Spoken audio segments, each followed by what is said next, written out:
My basic premise is that I refuse to believe in things that take power away from you. The idea, I believe, that if you feel depressed, something is depressing you, and you should try your best to fix it. You should take control of your life and do your best to fix it. Let's say your girl leaves you and you start to feel depressed, but you believe in the idea of depression. You're now going to start diagnosing yourself as clinically depressed, self-hypnosing yourself into hypnotizing yourself into being clinically depressed. And it's amazing how you can speak things into existence. I cannot become depressed because I don't believe in it. Let's pretend I'm completely wrong, right? The best option, the best thing to do is still to get up, be an adult, control your emotions, be stoic, and do the things you're supposed to do day after day. Laying in bed and doing nothing is never going to be the best option. The best option is still to go to the gym, to work hard, to run your business, to be successful. So it doesn't matter. We're talking about the different positions on the chessboard.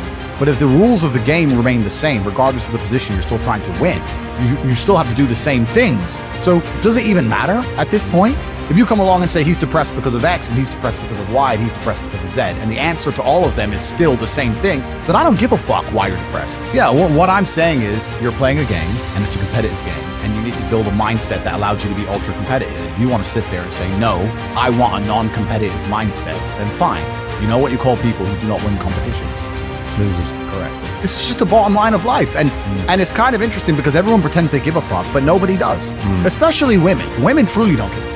If you ask a woman the kind of man she wants, she will never say depressed or sad. Ever. She wants a man who is ultra capable, ultra competent. They want someone who is fun and spontaneous and charismatic and successful. They don't have time for sad dudes. They don't care.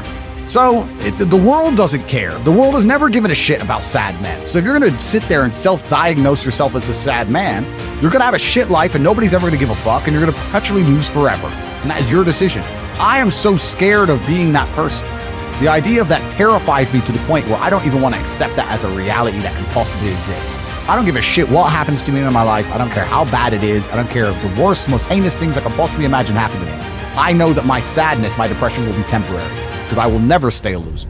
You can help yourself get through the times that suck. Real life. This is real life.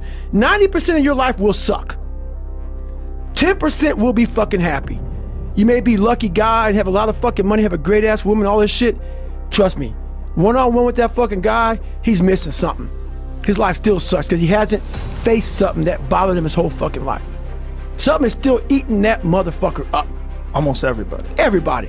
Eating you the fuck up. But maybe you found a good way, how I did growing up, on how to ignore that voice that's saying, you ain't facing some shit. I was going in the water, so I was terrified of it. I mean, I can't even express. Have you ever had a big fear? And I know a lot of fighters have fears and stuff like that, but they get over them. But a lot of us have these fears that you just don't want to fucking face. And I have a lot of them. Had a lot of them. I'm tired all the time when I exercise. I just make myself do it. Like, that's a possibility. That's a choice. Once you get going, once your body starts sweating, effort feels good, especially when you do it and then you have those breaks in between sets where you get to take some deep breaths and you realize, all right, I did these things that I thought were really difficult to do. Like if I said, I'm gonna do 50 burpees, and I do 50 burpees. Like you did it. Like, and that little reward for hard work and for effort, that's very important for people. And especially in this world that we live in, where we have these bodies that were designed to run away from predators and fend off invaders, and they don't get any fucking use at all. You just sit down at a chair. And when you do that, you get depressed and you feel with anxiety, like, gee, I wonder why. Exercise, rigorous, hardcore exercise is clinically proven to be better than SSRIs for dealing with depression. They've shown better results for anxiety, for people who exercise vigorously than almost anything.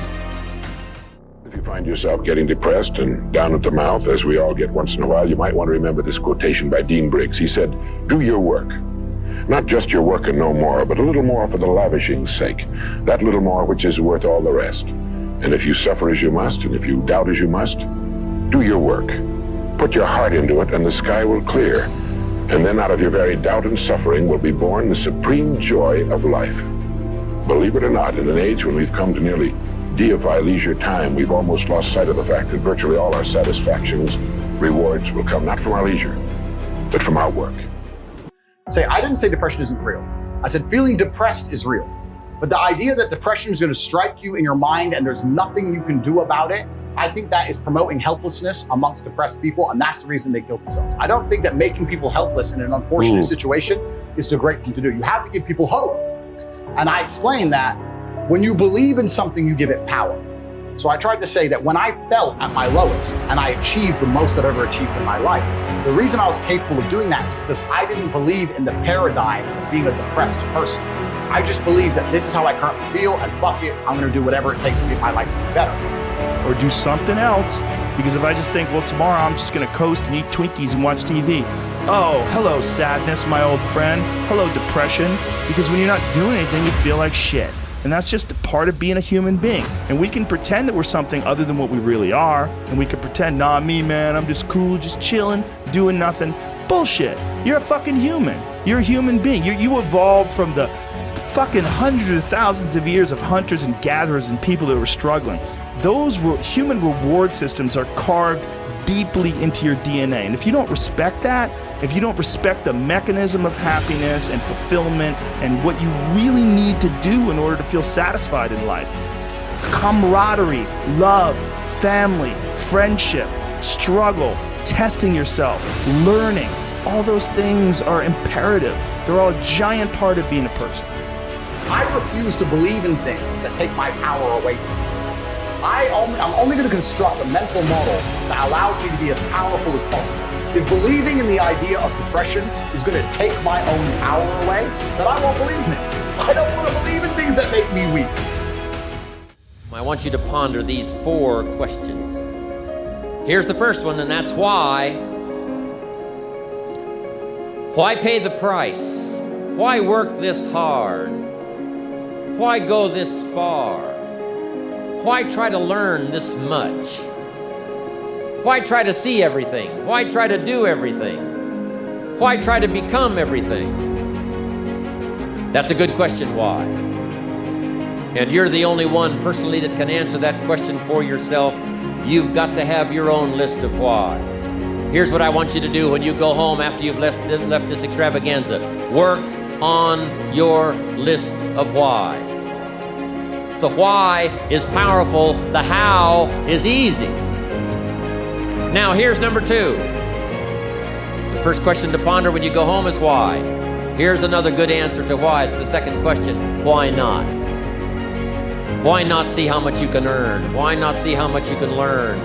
Why not see how many skills you can develop? Why not see what kind of person you can become? I want you to take that personal. Why not? Why not? You've got to stay here till you go. I mean, what else are you gonna do? Why not see how much you can do, how far you can go? Now here's number 3. Why not you? I wish I could say that to each of you individually, but it would take a couple of lifetimes to sit down and talk with each of you individually. But I want you to take it personal. And my personal question to you is, why not you? You've got the brains. You can make decisions. You can study the plan. You can change your life. You can grow immensely in the next few years. You can make your dreams come true. You can build a financial wall around your family nothing can get through.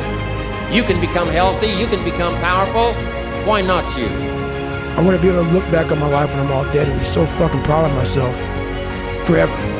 This is all temporary shit to me. I want to be forever proud of who I was as a man and change who I used to be. The liar, the insecure guy, the guy who can, whatever. I want to be proud. If I die now, if I die at 80, if I die at 90, 100, I want to look at myself and say, proud of myself. Just sack it up and fail and fail and fail until I succeed. And now here's my last question. My very last question on the questions to ponder is, why not now? Because if you actually wanted it and you actually tried, you'd have it. You could have anything you want. Universe is super giving. If you want it, you can have it. If you're sitting there saying, oh, but I tried my best and I still didn't get it, you're lying. You didn't try your best. That is a fucking lie. The universe gives it to everybody who genuinely tries. And I know that to be a fact because this world's competitive. We're all competing against each other. And the majority of people don't try. Like I've achieved this amazing life and I've tried very, very hard. But it could have been harder. You just get to a point where you're like, I'm tired of hearing your fucking excuses. That's bullshit. And you become, to a degree, yeah, cold and psychopathic. It's true. That's what happens. And I get it all the time. And what a time now for us to take this dream and not let it die. Take this dream and give it life. Take this dream and breathe into it your own personal spirit until finally it becomes a flame that burns around the whole world. Let's go do it now.